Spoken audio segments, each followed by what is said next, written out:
तू हमसे कहता है कि हैदराबाद वाले मराठा मानूस कहता है। अरे नादान ना समाए, जिंदगी पूरी बाप के साए में गुजरी। अरे हमको हैदराबाद वाले कहने वाले, हम पहले नांदेड़ आए, नांदेड़ से औरंगाबाद आए, औरंगाबाद से बायकल्ला आए, बायकल्ला से बांद्रा,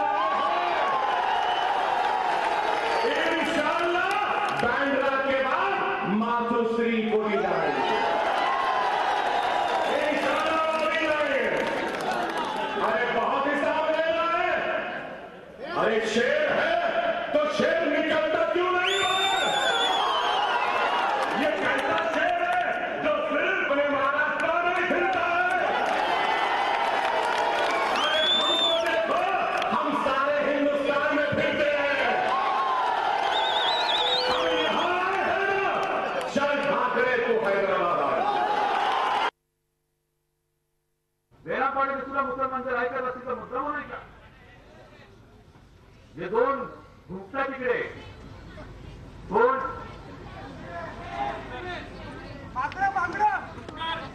ओवेसी त्यांचं दुखणं काय माहिती? भूक भुकतायत पण त्याची दखलच कोण घेते, त्यांचं दुखणं आहे.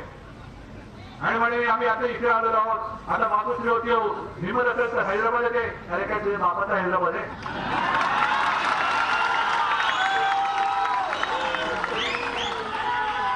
हैदराबाद हिंदुस्थान मध्ये पाकिस्तान मध्ये नाहीये.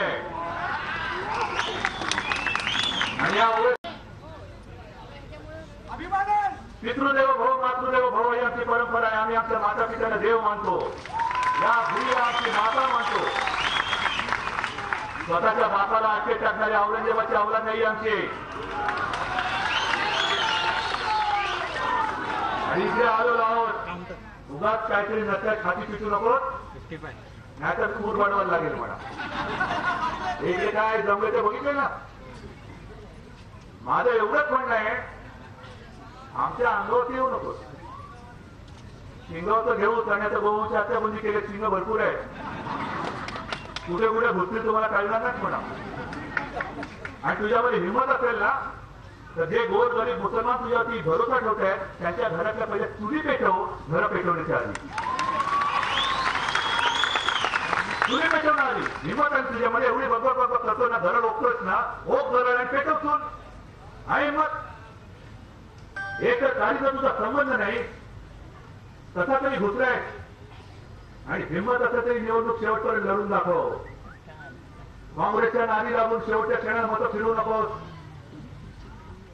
कारण त्यांच्या उमेदवारांनी जाहीर केलेलं आहे प्रेस कॉन्फरन्स देऊन, ती पण इकडे बातमी आहे की काँग्रेसने त्याला कित्येक कोटीची ऑफर दिली होती, 17 कोटीची ऑफर दिली होती. त्या उमेदवारांनी नाकारलेली आहे. पण ओवेसीने चिटाळली आणि शेवटच्या क्षणी जर मतं फिरवली. कारण हिंमत नाही लढायची, हिंमत नाहीये. पूर्वी जे हे हैदराबाद मधून आलेले आहेत आणि हैदराबाद संस्थान मराठवाडा मुक्ती संग्राम जो काही झाला, तुम्हाला कल्पना त्याची? त्यावेळेला तो जो निजाम होता, प्रचंड जुलूम करायचा हिंदूंवर. म्हणजे घराघरात घुसून त्याची जी सगळे गुंड होते, खून बलात्कार चोरी मारी, म्हणजे ते कुठे घुसले. आणि जर का कुठे कोणी दुधाची धार करत असेल तर त्या सर्वी सगळं दूध न्यायचेच, पण ते काढण्याला घुसून टाकायचे, त्याला घुसून टाकायचे. आणि निजामाची मस्ती अशी होती की आपलं हिंदुस्थान स्वतंत्र झाला, पण निजाम त्याला पाकिस्तानचं प्रेम होता, पाकड्या होता, तो तयार नव्हता हिंदुस्थानामध्ये विलीन करण्याला तयार नव्हता. आणि त्यांनी 1927 साली त्याच्या नवाबाला सांगून जी संघटना काढली ती ही MIM. त्याचा पूर्ण इतिहास कोण कोण कसं कसं झालं हे मी मुद्दा म्हणून आणले तुम्हाला कळायला. निजामाने 1927 साली त्याचा नवाब महमूद नवाज खान किल्लेदार याला सांगितलं की तू एक संघटना काढ आणि चल. त्याच्यानंतर ती सुरुवात झाली सगळी पैशाचा तो निजाम पुरवायचा. त्याच्यानंतर तो जो एक झाला तो वकील होता बहादूर यार जंग.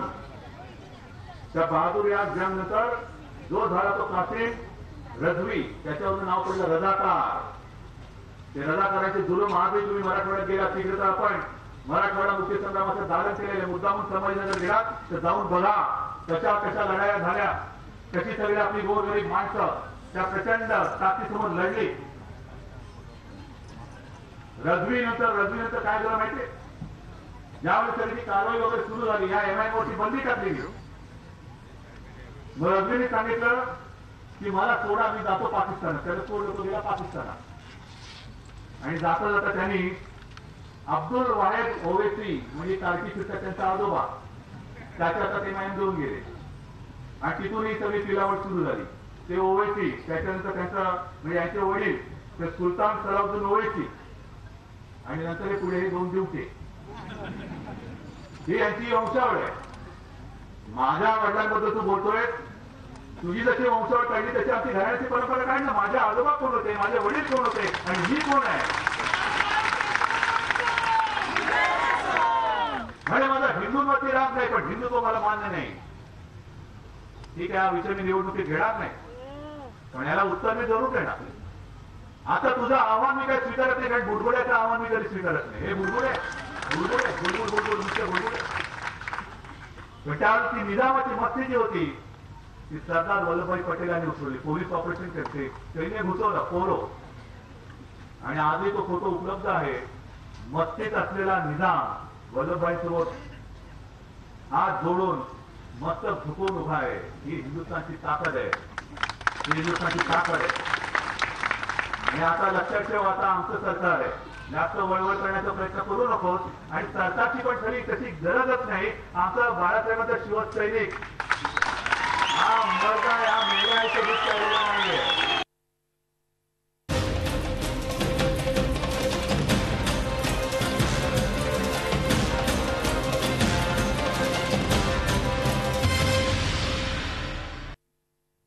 या निवडणुकीत माझ्या विरोधात शिवसेनेचे उमेदवार आहेत. उमेदवाराबद्दल काही बोलणार आणि दुसरे MIMचे उमेदवार आहेत, ते पण भाजप आणि शिवसेना पुरस्कृतच आहे. त्यांनी तण उभा केला, कारण शिवसेनेला माझ्या विरोधात लढायला एकटी शिवसेना लढू शकत नाही. आणि म्हणून मदतीला त्यांना घेतला MIMच्या हैदराबादच्या 2 बंधूंना. शिवसेनेची प्रचार यंत्रणा मी पाहतोय, अनुभवतोय. त्यांचे खासदार मंत्री काय प्रचार करतायत, कोणत्या विषयावर करतायत. या विभागात त्यांचा आमदार होता, दुसऱ्यांदा निवडून आला. मुंबई महानगरपालिकेत मागील 22 वर्ष सत्ता शिवसेनेची आहे, बीजेपीची आहे. त्यांचे अनेक नगरसेवक या विभागात आहेत. या विभागातल्या लोकांना या विभागाचा कोणत्या प्रकारे विकास आम्ही केला, काम केली, सेवा केली, नागरी सुविधा दिली, या मुद्द्यावर एक काही शिवसेना पक्षाचा नेता आणि मंत्री बोलत नाही बोलत. सवय नाही, भावनिक विषयावर नेहमी सगळ्या निवडणुका भावनिक विषयावर लढतात. बैराम पाड्यात संडास नाही, संडास असले तर महिलांसाठी असले संडासला दरवाजा नाही. 21व्या शतकात रस्ता जात नाही अजून तिथे. मातोश्री बसून 10 मिनिटावर आहे, रस्ताही जात नाही, शाळाही नाही. हॉस्पिटल महानगरपालिकेचं आहे, मॅग्नेडी डिपार्टमेंट बंद. अनेक 1-2 हॉस्पिटल आहे, सेवाच नाही. आम्ही करून दाखवणार म्हणत होते, काहीच दिसत नाही. फिरतोय मी आणि मग पत्रकारांना म्हणालो, बघा मातोश्रीच्या अंगणात काय काय आहे. संडास नाही, पाणी नाही, रस्ता नाही, संडास असले तर दरवाजा नाही, गढूळ पाणी देणं, हे सगळं अंगणात आहे. मग आता लोकांनी ठरवायचं, याला अंगणात ठेवायचं, अंगणाच्या बाहेर फेकायचं. राणेचा अर्ज भरायला कुठून माणसं आणली बापरे. भाड्याची का बिन भाड्याची आता काय करतात, भाडं पण देण्याचे कामच नाही, काय उपयोगाचं नाही त्यांचं. भाडं देऊन भाडं फुकट जायचं, पण माणसं काय उपयोगाची नाही. पण एक गंमत नसतो तुम्हाला, या राणेच्या कशा आधी कटून बघतात. दर वेळेला मध्ये त्यांना उत्ती लागली का बंड होणार. एकदा तर त्यांनी राजीनामा दिला होता, मला तर अशोक चव्हाण मुख्यमंत्री होते. जो ड्रॉवर मध्ये टाकला राजीनामा, 2 महिने काय बोलायलाच तयार वगैरे पत पटत. मला परत घ्या घ्या घ्या घ्या घ्या घेतलं परत सांगू लागले का आम्हाला. आता तुला अशोक चव्हाणला प्रदेशाध्यक्ष केलं, त्या निरुपमला मुंबई अध्यक्ष केलं, एका उत्तर भारतीयला मुंबईचा अध्यक्ष केला, हे बरोबर नाही. अशोक चव्हाणांना प्रदेशाध्यक्ष केलं हे बरोबर नाही. काँग्रेसमध्ये ज्येष्ठांबरोबर ज्येष्ठांबरोबर चर्चा करण्याची म्हणजे पद्धतच नाहीये. मग लागले सगळे चॅनलवाले आणि पेपरवाले बोलायला आता बंद होणार तो गोळा सुटणार.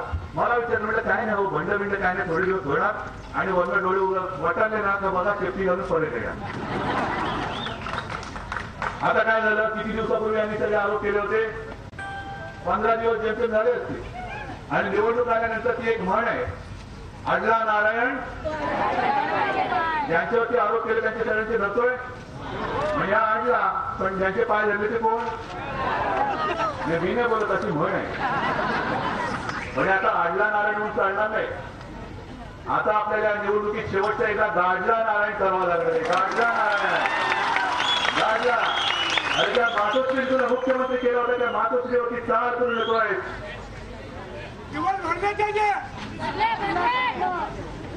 मातोश्रीच्या अंगणामध्ये मी आलोय, पण एक लक्षात ठेव, मी ते गाणं नाही म्हणणार, मेरे अंगणे में तुम्हाला क्या काम. बरोबर इथला महत्वाचा रास्ता काय, तुला राजकारणामध्ये मुठपाती येईल ना, पुन्हा कधी निवडणूक म्हणून निवडणुकीतला न सुद्धा बोलणार नाही. काय काय चालले जातात करण्याचे. एक तर मला पहिलं म्हणजे संताप या गोष्टीचा आलेला आहे. बाळाच्या नंतर मला तर कृषीला तुमच्या घरी आला होता आणि सांगितलं होतं काय काळजी करू नको, मी पाठी आहे. आणि खरं म्हणजे माझं होत असणार तर बाळा होतं तेव्हा बाळाच्या समोर उभं राहून दाखवायचं होतं.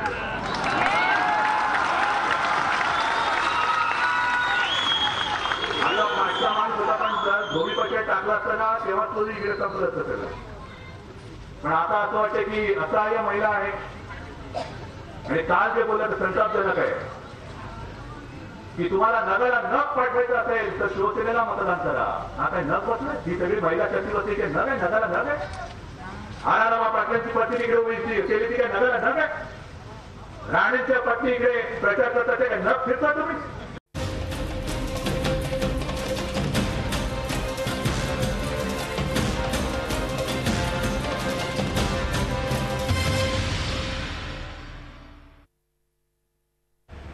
नारायण राणे दिसायला लहान आहे पण कर्तृत्वाने महान आहे. उगीच बाळासाहेब ठाकरे मनोहर पंतांना बाजूला केलं आणि राज्याची सत्ता यांच्या हातामध्ये दिली. जे बाळासाहेबांना कळलं कर्तृत्व, ते कर्तृत्व हल्लीच्या पिढीला कळते का नाही याची मला स्वतःला माहिती नाही. बाळासाहेबांचा शिष्य असेल तो असल्या सरकारच्या फाशीशी कधी राहू शकत नाही. शिवसेनेने सांगितलं जैतापूर होणार नाही, आज सांगितलं खर्चाने जैतापूर होणारच. बाळासाहेब ठाकरे असते तर कधी गप्प बसले असते, कानफारात लावली असते त्यांच्या राज्याला. असला जर माझा कोणीतरी नेता असेल तर असा नेता हा माझा नेता असू शकत नाही हे बाळासाहेबांनी सांगितलं. माझे मित्र होते त्यामुळे मला सगळ्यात जास्त जवळून नाही. जमिनीच्या संबंधीचा कायदा होणार नाही म्हणून सांगितलं. सेना प्रमुखांनी इकडे कायदा झाला त्याला कळलं. बाळासाहेब असते ते मान्य केलं असतं. मुंबई शहराचा फेर टाकून द्या म्हणून सांगितलं. इकडं देवेंद्र फडणवीस तो फॅन जाईल का सफर याची काळजी घेत आहे. बाळासाहेबांनी हे कधी मान्य केलं. आणि म्हणून बाळासाहेबांची शिवसेना ही मर्दाची शिवसेना. बाळासाहेबांची शिवसेना ही समाजातल्या सगळ्या घटकांची काळजी घेणारी अशा प्रकारची संघटना होते आमचे त्यांचे मतभेद, पण त्या माणसामध्ये काही ना काहीचे गट्स होते. तो आपल्या मराठी माणसाच्या हिताची जपणूक करण्याच्यासाठी खबरदारी घेत होता. आज जे कोणी त्यांच्या वारसा चालवलं त्याच्यासाठी येतात त्यांनी बाळासाहेबांच्या आणि सेनेच्या नावाची स्थिती कुठं नेऊन ठेवली याचा विचार हा निश्चित करण्याची. त्यांनी जोशीला काढून राणेला मुख्यमंत्री केलं. ही मूर्ती लहान पण कर्तृत्व महान, ते ठेवा तुमच्याकडे, आमच्याकडे नको ही लहान. पण जोशीला काढून राणीला मुख्यमंत्री केलं. जे बाळासाहेबांना कळत होतं ते आताच्या पिढीला कळत नाही. कळते की काय नाही ते आम्हाला कळत नाही. म्हणजे बरोबर आहे, मला खरंच काही कळत नाही. कारण काय माहितीये, मी तुम्हाला पवार साहेब म्हणतो, बाळासाहेब काय म्हणायचे, काय मला नाही कळत. हा सगळं महिन्याचं आणि दुसरं काय बोलायचे, आणि बारामतीचं काय म्हणायचे ना, मला कळत नाही. हे असं पिढीमध्ये अंतर पडतं. ते तुम्हाला बारामतीचा मंगळा म्हणायचे, महिन्याचं पोतं म्हणायचं. मी पवार साहेब म्हणतो चुकलं, पुन्हा म्हणू का त्यांच्यासारखं. पण एक लक्षात ठेवा, जोशीला काढून राणेला मुख्यमंत्री जरूर बाळासाहेबांनी केलं होतं. पण त्याच बाळासाहेबांनी राणेला लाख मारून शिवसेनेचं झाकून दिलं होतं. हे तुम्ही विचारलं असाल, पण मी आणि शिवसेना विचारलेलं नाही. कोणाला सांगते शिवसेनेची परंपरा काय, तर म्हणजे बाळासाहेब असलेलं कानाखाली आवाज काढला असता. तुम्हाला काय अनुभव बाळासाहेबांनी काढलेल्या कानाखाली आवाजचा, तुमच्या काढल्या का कधी ना? कशाला आमच्या गावाला ऐकत आहे. हे सरकार 2 वर्षात पडेल. पोपटाचा धंदा कधी सुरू केला नाही. ते कुडमुडी योगीचे असतात ना, तसे लुडमुडी योगीची. आमचं चांगलं चाललंय, हे पोपट घेऊन बसले. कोण तुमच्या पोपटाला विचारते, आणि पोपट आमचं ज्योतिष ठरवणार, आणि तुम्ही वाचून दाखवणार. उगाच काहीतरी बडबड बडबड बडबड करायची, पण स्वतःला काही विचार नाही, आचार नाही, ध्येय नाही, धोरण नाही. नुसतं आपल्या दिशा ही नाची ते वाद चुकून जिकडे वाद असते तिकडे लव लव लव लव करायचं, बाकी काही नाही ना, काही पडले नाही.